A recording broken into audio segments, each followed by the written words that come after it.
When you're making a wooden plane, how do you choose the orientation of the billet, both in rotation as well as front to back? Orientation is actually the easy one. You want the outside of the tree down. This means you want the rings of the tree to always be making a smiley face, with the curvature pointing down. It's not life or death important. It's one of those things that if you do decide to change its orientation because you really like the look of the grain structure, it's not going to make a huge difference. But it is going to wear a little bit better, and you're going to have a slightly better stability if the rings are pointing down. Next, when you're trying to figure out front and back, you actually want to look at the direction. Because these are all rising this way, the plane wants to go that way. So imagine all these fibers on the board are sticking down, so that as it moves forward, you want the motion of the plane to actually be pushing those fibers flat against the bottom.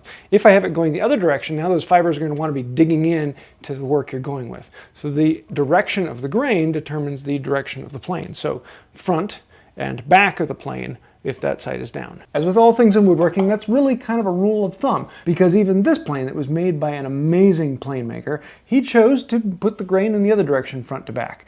It's one of those things where you can do it if you really want to, or if you really don't want to, you don't really have to do it, because you can do it whatever way you're doing it because you're making the tool. It's really a rule of thumb. It's not a rule. And that's why I love woodworking, because it totally rules.